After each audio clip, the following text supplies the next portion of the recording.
Welcome back, guys. Hope you are doing very well. Great. So, let's do today the back exercises of chapter 9 Shri Ram ki Bal Leela from your Hindi textbook Sunehri Dhoop. Let's quickly revise the Shabdarth first. Page number 80. पहला शब्द है कभू means कभी sometimes. आरी जिद या आग्रह means agitation, child's agitation. निहारी देखकर, आफ्टर सीइंग. प्रतिबिंब छाया या परछाई मीन्स शेडो और रिफ्लेक्शन. करताल ताली क्लैप. मोद आनंद हैप्पीनेस जॉय. रिसियाई क्रोधित होकर means getting angry. Awadhesh Awadh के राजा Dasharath, the king of Awadh और Ayodhya. The name is Dasharath, the king Dasharath. बिहरें विहार करें. अदरवाइज विहार करना मीन्स भ्रमण करना, सैर करना, to take a walk. Here we can say living, to live in heart, मतलब हृदय में रहें. बर सुंदर श्रेष्ठ ब्यूटीफुल. पंक्ति पंक्ति मीन्स लाइन. पल्लव मीन्स सुकोमल पत्ते मीन्स टेंडर लीव्स और सॉफ्ट लीव्स. चपला बिजली दैट इज लाइटनिंग. अमोलन बहुमूल्य मीन्स वैल्यूएबल और प्रीशियस कॉस्टली. नेवछावरी न्योछावर होना या बलिहारी जाना, टू सेक्रीफाइस. मंजू सुंदर ब्यूटीफुल. नूपुर घुंघरू एंकलेट. नवनीत मक्खन जैसे सुकोमल, सॉफ्ट लाइक बटर. क्लेवर शरीर ऊपरी ढांचा, the upper part of the body. झंगा वस्त्र क्लॉथ. अरबिंदु कमल लोटस. भृंग भौरे means bumble bees, that is large black bee. दूती कांति शाइन. कंज कमल लोटस. मंजुलताई सुंदरता ब्यूटी. अनंग Kamadev, that is the god of love. बाल विनोद बच्चों का आनंद, चिल्ड्रंस जॉय. सरोरुह मीन्स कमल, that is lotus. So after this is Kathin Shabd for Shrutlek for dictation. So you practice yourself as you do always. Then पाठबोध, इसके अंतर्गत हैं प्रश्नों के उत्तर. तो पहले हैं मौखिक प्रश्न. पहला प्रश्न है, इस कविता में किसके बाल रूप का वर्णन किया गया है? उत्तर, इस कविता में श्री राम के बाल रूप का वर्णन किया गया है. ख, अवधेश के बालक चारी से किन किन बालकों की ओर संकेत किया गया है? उत्तर, अवधेश के बालक चारी से अवध के राजा दशरथ के चारों पुत्रों राम, लक्ष्मण, भरत और शत्रुघ्न की ओर संकेत किया गया है. ग, राजा दशरथ की सभी रानियों के नाम बताइए. उत्तर, राजा दशरथ की 3 रानियां थीं, कौशल्या, सुमित्रा और कैकेयी. घ, महाकवि तुलसीदास क्या चाहते हैं? उत्तर, महाकवि तुलसीदास चाहते हैं कि अवध के राजा दशरथ के चारों बालक राम, लक्ष्मण, भरत और शत्रुघ्न सदा उनके मन मंदिर में विहार करें। अगला प्रश्न है, इसके पहले आपने किस कवि की बाल लीला नामक रचना को पढ़ा है? उत्तर, इससे पहले हमने महाकवि सूरदास जी की रचना बाल लीला को पढ़ा है, जिसमें उन्होंने श्री कृष्ण के बाल रूप का वर्णन किया है। तो इसके आगे है अर्थ ग्रहण संबंधी प्रश्न। तो इसके अंतर्गत उन्होंने एक काव्यांश दिया है इसी कविता में से, तो आपने उस काव्यांश को ध्यानपूर्वक पढ़कर आगे दिए प्रश्नों के उत्तर देने हैं, like comprehension. So lines are, कभू ससी मांगत आरी करें, कभू प्रतिबिंब निहारी डरें, कभू करताल बजाई के नाचत, मातु सबे मनमोद भरें। तो इन पंक्तियों में से अब प्रश्नों के उत्तर देने हैं आपने। तो पहला प्रश्न है, बच्चे किस बात की जिद कर रहे हैं? तो इसका उत्तर पहली जो पंक्ति है उसके फर्स्ट हाफ में है, ससी मांगत। तो ससी होता है शशि, मतलब चांद। तो आप कैसे लिखेंगे? बच्चे चांद लेने की जिद कर रहे हैं। उसके आगे है, बच्चे किसे देखकर डर जाते हैं? तो इसका भी उत्तर पहली पंक्ति में ही उसके सेकंड पार्ट में है, प्रतिबिंब निहारी डरें। तो इसको अपने वर्ड्स में कैसे लिखेंगे? बच्चे आंगन में अपनी ही परछाई देखकर डर जाते हैं। अगला है, माताएं क्या देखकर प्रसन्न होती हैं? तो इसका उत्तर अगली पंक्ति में है। तो आप कैसे लिखेंगे? जब बालक तालियां बजाकर नाचते हैं तो माताएं यह सब देखकर प्रसन्न होती हैं। तो अगला प्रश्न है, इस काव्यांश में किस भाषा का प्रयोग किया गया है? तो आपका इसका उत्तर लिखना है, इस काव्यांश में ब्रज भाषा। तो किसकी जगह आपने लिखना है? ब्रज भाषा तो का प्रयोग किया गया है। और अंतिम प्रश्न है, श्री राम के प्रस्तुत बाल रूप का वर्णन तुलसीदास जी की किस रचना से अवतरित है? तो आपने इसमें लिखना है, श्री राम के प्रस्तुत बाल रूप का वर्णन तुलसीदास जी की कवितावली नामक रचना से अवतरित है। तो आपने किस रचना की जगह पर कवितावली नाम लिखकर बाकी सेम सेंटेंस है। तो आगे हैं लिखित प्रश्न। पहले हैं लघु उत्तरीय प्रश्न। पहला प्रश्न है, राम अपने भाइयों के साथ कहाँ खेल रहे हैं? उत्तर, राम अपने भाइयों के साथ अपने पिता राजा दशरथ के आंगन में खेल रहे हैं। ख, छोटे छोटे सुंदर दांतों की पंक्ति की तुलना कवि ने किसके साथ की है? उत्तर, छोटे छोटे सुंदर दांतों की पंक्ति की तुलना कवि ने कुंदकली के साथ की है। ग,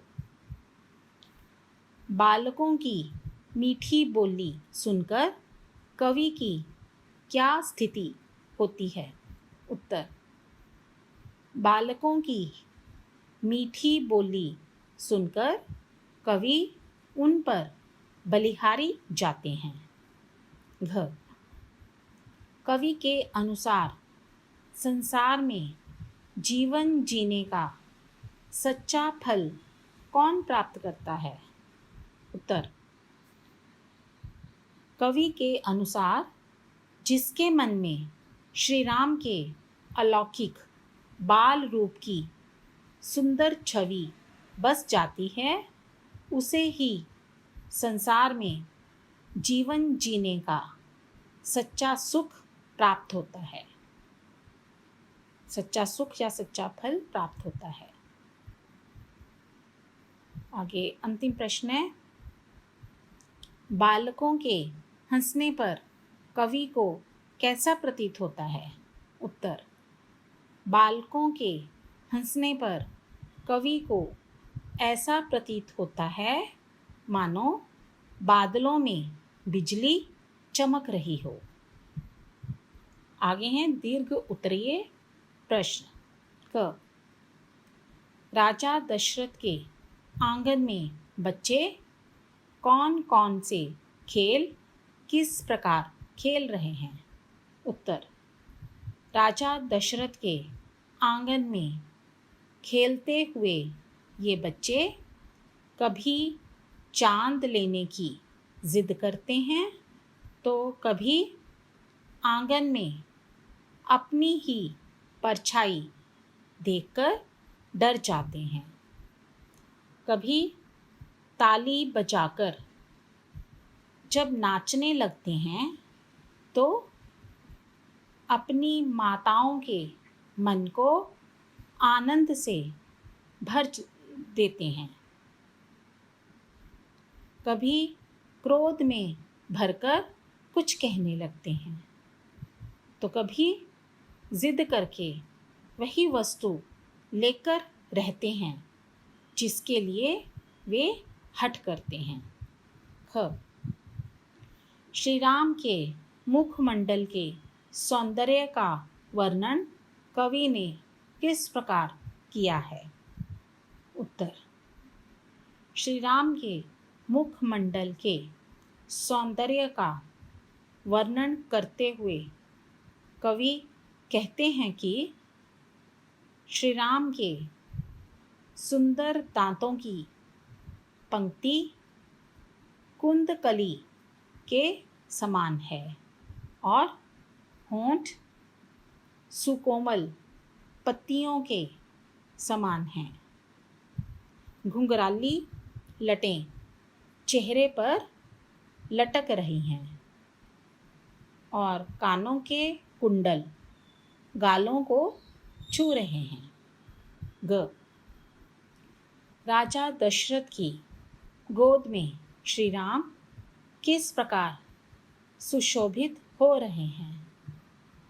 उत्तर, श्री राम के पाँवों में नूपुर, कर कमलों में पहुँची आभूषण और गले में मणियों की मालाएं सुशोभित हो रही हैं।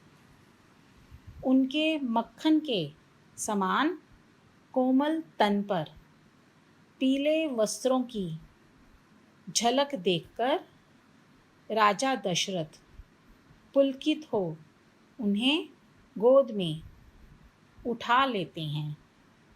ऐसा प्रतीत होता है कि उनके भंवरों रूपी नयन श्री राम के मुख कमल के सौंदर्य का रसपान कर रहे हों। घ, श्री राम के श्यामल वर्ण की सुंदरता का वर्णन करते हुए कवि क्या कहते हैं? उत्तर, श्री राम के श्यामल तन की सुंदरता का वर्णन करते हुए कवि कहते हैं कि उनके तन की चमक नीले कमल के समान है। उनके विशाल नेत्र कमल के सौंदर्य को भी पराजित कर रहे हैं। धूल से भरी उनकी छवि कामदेव के सौंदर्य को भी कम कर रही है। जब वे बाल सुलभ क्रीड़ाएं करते हुए किलक किलक कर हंसते हैं तो उनके नन्हे नन्हे दांत बिजली के समान चमकते प्रतीत होते हैं। अंतिम प्रश्न है, सामान्य बालकों के समान श्री राम को भाइयों के साथ खेलते देख माताओं का जीवन किस प्रकार धन्य हो गया?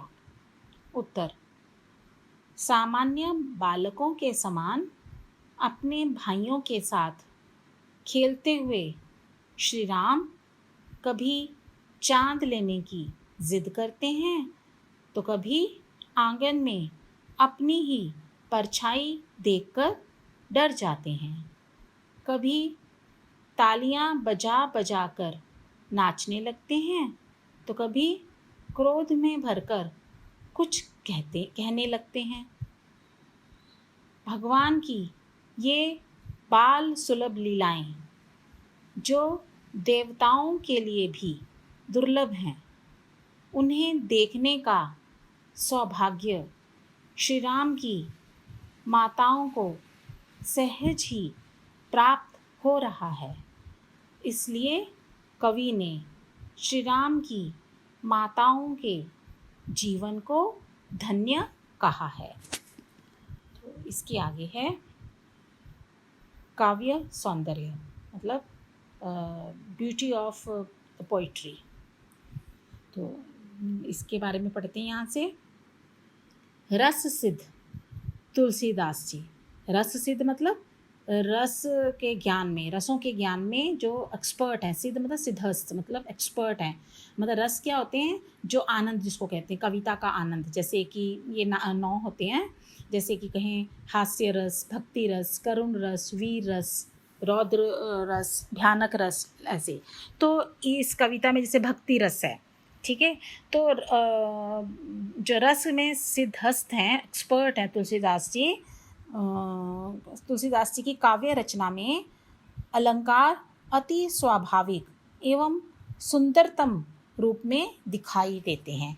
तो तुलसीदास जी की जितनी भी रचनाएं हैं उनमें जो ये अलंकार हैं, मतलब अलंकार क्या होते हैं? अदरवाइज आभूषण, ऑर्नामेंट। तो जैसे ऑर्नामेंट पहनने से किसी स्त्री का सौंदर्य बढ़ जाता है, ऐसी कविता में भी जब अलंकारों का प्रयोग किया जाता है तो उस कविता का सौंदर्य बढ़ जाता है। तो तुलसीदास जी की कविताओं में, रचनाओं में ये जो अलंकार हैं बड़े ही सहज ढंग से, बड़े ही स्वाभाविक रूप से और बड़े ही सुंदरतम रूप में, मतलब सबसे अच्छे ढंग से प्रस्तुत किए हैं और बड़े ही नेचुरली यहाँ पर उनका प्रयोग किया गया है। तो कवितावली से अवतरित इस काव्यांश में अनुप्रास, रूपक एवं उत्प्रेक्षा अलंकारों का सौंदर्य इस प्रकार दिखाई देता है। तो सबसे पहले है अनुप्रास अलंकार, जहाँ एक ही वर्ण की आवृत्ति के कारण काव्य में सौंदर्य और चमत्कार उत्पन्न होता है, वहाँ अनुप्रास अलंकार होता है। तो इसका मतलब है जैसे एक ही लेटर, वर्ण क्या होता है? अक्षर या लेटर। तो एक ही जब लेटर की रेपिटेशन होती है तो उससे जो सौंदर्य बढ़ता है कविता का, उसे अनुप्रास अलंकार कहते हैं। जैसे चारु चंद्र की चंचल किरणें या चितवन, तो इसमें च की जो है रेपिटेशन हुई है। तो ऐसे ही यहाँ पर जो उदाहरण दिया है, दमकें दंतियाँ दुती दामनी, तो इसमें द जो वर्ण है, द लेटर है जो द, उसकी जो बार बार पुनरावृत्ति हुई है, उसको रिपीट किया गया है, तो इससे काव्य में सौंदर्य बढ़ जाता है।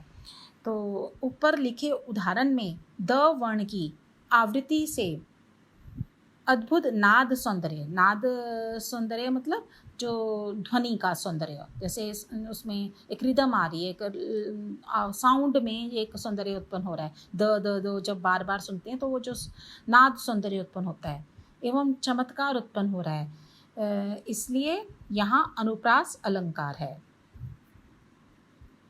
कविता में आए अनुप्रास अलंकार के 2 अन्य उदाहरण लिखिए। तो यहाँ पर मैंने कविता में से ये 2 उदाहरण लिखे हैं, आपको अन्य भी ढूंढ सकते हैं। जैसे चपला चमकै, तो इसमें च जो वर्ण है उसकी च वर्ण की आवृत्ति हुई है। लटें लटकें, तो ल वर्ण की यहाँ पर आवृत्ति हुई है, इसलिए यहाँ पर अनुप्रास अलंकार है। दूसरा रूपक अलंकार, जहाँ गुणों की अत्यधिक समानता होने के कारण उपमेय और उपमान को अभिन्न बताया जाए, अर्थात उपमान को उपमेय पर पूर्णतया आरोपित कर दिया जाता है, वहाँ रूपक अलंकार होता है।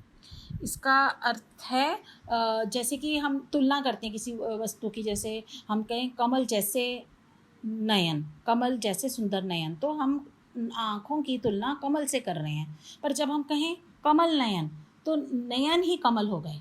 तो इसका मतलब है ये रूपक अलंकार है, मतलब हमने आँखों को नेत्र ना कहकर, नयन ना कहकर कमल ही कह दिया, मतलब इतना उसमें हम दिखा रहे हैं, जो उपमान है उसको उपमेय पर आरोपित कर दिया, तो इसलिए यहाँ पर वहाँ रूपक अलंकार होता है। तो यहाँ पर क्या उदाहरण दी है? बरदंत की पंक्ति कुंदकली। तो ये इसमें बरदंत मतलब जो सुंदर दांत हैं उसकी जो पंक्ति है वो कुंदकली है, मतलब कुंदकली के समान सुंदर है कहने की बजाय कुंदकली है, उसको कुंदकली ही कह दिया उसको। तो यहाँ पर ये रूपक अलंकार है। तो यहाँ पर जो लिखा है यहाँ से पढ़ते हैं। इस काव्यांश में दांतों की पंक्ति उपमेय है। उपमेय क्या होता है? जिसकी तुलना की जाती है, जिस वस्तु की तुलना की जाती है उसको उपमेय कहते हैं, और जिसके साथ की जाती है उसको उपमान कहते हैं। जैसे दांतों की तुलना किससे की गई है? कुंदकली से, कली से, तो उसको जो जिससे की जाए उसको उपमान कहते हैं। तो कुंदकली उपमान है। अब दूसरा पॉइंट है, अत्यधिक समानता अर्थात अभिन्नता के कारण यहाँ उपमेय को उपमान पर आरोपित कर दिया गया है, इसलिए यहाँ रूपक अलंकार है। तो इस पंक्ति में ऐसा नहीं किया कि जो सुंदर दांतों की पंक्ति कुंदकली के समान है, मतलब कुंदकली जैसी है, ऐसे नहीं कहा गया, मतलब उसके साथ तुलना नहीं की, उसको कुंदकली ही कह दिया। तो इसलिए मतलब उस पर आरोपित कर दिया, उपमान को जो था उपमेय पर उपमेय को उपमान पर आरोपित ही कर दिया।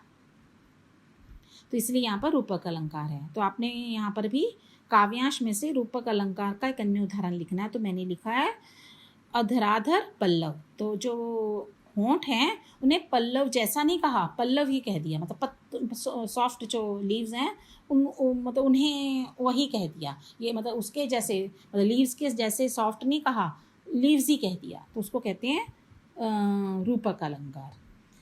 और अंतिम जो यहाँ पर अलंकार दिया है वह है उत्प्रेक्षा अलंकार। जहाँ उपमेय में उपमान की संभावना व्यक्त की जाती है वहाँ उत्प्रेक्षा अलंकार होता है। तो यहाँ पर संभावना है कि मतलब हम उस पर आरोपित नहीं कर रहे हैं कि ये वही है, हम कहते हैं उसके जैसा है, मानो वो ऐसा हो, हम कल्पना कर रहे हैं, संभावना कर रहे हैं कि वह मानो कमल हो, ऐसे।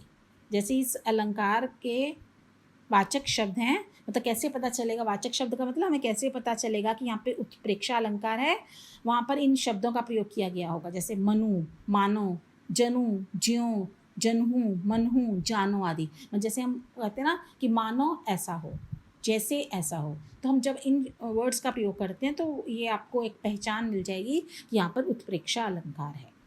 तो यहाँ पर जो एग्जाम्पल क्या दिए है, फूले कास सकल महिमा छाई, जनु बरसा ऋतु प्रकट बुढ़ाई।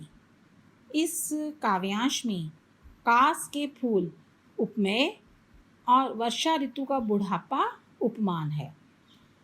शरद ऋतु में कास के खिले हुए फूल ऐसे प्रतीत होते हैं मानो वर्षा ऋतु का बुढ़ापा प्रकट हो गया हो, अतः यहाँ उत्प्रेक्षा अलंकार है। मतलब हम मानो कहकर बात करें कि हमें मतलब संभावना है, हम श्योर नहीं है, तो हम संभावना व्यक्त कर रहे हैं कि may be it's like that, तो वहाँ पे होता है उत्प्रेक्षा अलंकार। अब आपने क्या करना है, पठित काव्यांश में उत्प्रेक्षा अलंकार का एक उदाहरण लिखिए। तो मैंने लिखा है दमकें दंतियाँ दुति दामिनी ज्यों। तो ज्यों का मतलब जैसे, मानो, तो इसलिए यहाँ पर उत्प्रेक्षा अलंकार है। अब फोर्थ पॉइंट है तुक और लय। मतलब इसका लय क्या होता है, गति। तुक क्या होता है, रिदम। जो जैसे हम पीछे के जैसे एक सेम जो वर्ड आता है, मतलब एक सेम लेटर की रेपिटेशन होती है, मतलब एक रिदम यू कैन अंडरस्टैंड। तो एक रिदम हो उसको कहते हैं तुक और लय। जैसे काव्यांश को ध्यान से पढ़िए, प्रत्येक पंक्ति की अंतिम मात्रा एक जैसी होती है। प्रत्येक किसी भी कविता में मोस्टली जो कवि होते हैं, अंतिम जो पंक्ति हर लाइन का जो अंतिम मात्रा होती है वो ऑलमोस्ट सेम होती है, तभी रिदम आती है। जैसे पहले काव्यांश में डरें, मरें, अरें, बिहरें, तो रें रें रें, तो ये साउंड आ रही है। ऐसे ही दूसरे काव्यांश में खोलन की, अमोलन की, कपोलन की, बोलन की, प्रत्येक चरण के अंत में वर्णों की आवृत्ति को तुक मिलाना कहते हैं। तुक मतलब वही रिदम। इससे कविता में लय यानी गति बनी रहती है। इससे कविता में नाद सौंदर्य उत्पन्न होता है। तो इसमें भी नाद मतलब साउंड, ध्वनि का सौंदर्य उत्पन्न होता है, वह सुनने में अच्छा लगता है। तो तीसरे एवं चौथे काव्यांश में तुक और लय मिलाने वाले अंतिम शब्दों को लिखिए। तो आपने तीसरे काव्यांश में से भी ऐसे तुक और लय मिलाने वाले अंतिम जो शब्द हैं वह लिखने हैं, ऐसे चौथे में भी। तो मैंने लिख दिए आपके लिए। तो तीसरे काव्यांश में हिए, लिए, पिए, जिए, और चौथे में हरें, धरें, करें, बिहरें। आगे है व्याकरण बोध। तो इसके अंतर्गत पहला प्रश्न है, निम्न शब्दों के लिए प्रचलित हिंदी शब्द लिखिए। तो ये जो शब्द दिए गए ये कविता में से लिखे गए हैं जो कि ब्रज भाषा में है। तो इसके लिए हम हिंदी में जो प्रचलित शब्द हैं कैसे किन शब्दों का प्रयोग करते हैं, जैसे कभू के लिए कभी। उसके बाद ख है मरंदु, मतलब मकरंद, जो पुष्प का रस होता है जिसको भंवरे सक करते हैं, चूसते हैं ना, मधुमक्खियाँ और भंवरे जो हैं फूलों में से रस चूसते हैं, तो उसको कहते हैं मकरंद। जो पुष्पों का रस होता है उसको मकरंद कहते हैं। उसके बाद है ग मांगत, मांगते हैं। घ अस, मतलब ऐसा। सोई, मतलब वही। बस्यों, बसे या बसना। नेवछावरी, न्यौछावर करना। और अंतिम शब्द है बिहरें, मतलब विहार करें। और उसके अगला प्रश्न है, दूसरा पॉइंट, निम्नलिखित वाक्यों में कारक चिन्हों को रेखांकित करते हुए उनके नाम लिखिए। तो इन जो प्रत्येक पंक्ति में जो कारक चिन्ह हैं उनको आपने अंडरलाइन करके उसका नाम भी लिखना है। तो पहले क में क्या है, राजा दशरथ ने राम को गोद में उठा लिया। तो यहाँ पर ने जो है कारक चिन्ह है और ये है कर्ता कारक। ख बालक अपने प्रतिबिंब से डर गए। तो प्रतिबिंब से, तो ये से जो है अपादान कारक है। आगे है तीसरा, चारों बालक तुलसी के मन मंदिर में विहार कर रहे हैं। तो तुलसी के क्या है, संबंध कारक। घ श्री राम के श्यामल तन की शोभा कमल के सौंदर्य को पराजित करती है। तो इसमें के की के, तो सभी जो आए हैं जो ये कारक चिन्ह, मतलब का के की सब आ गए हैं, तो ये सब क्या है, संबंध कारक। अंतिम जो वाक्य है, रानियां बच्चों को खेलते देखकर प्रसन्न होती हैं। तो बच्चों को क्या हुआ, कर्म कारक।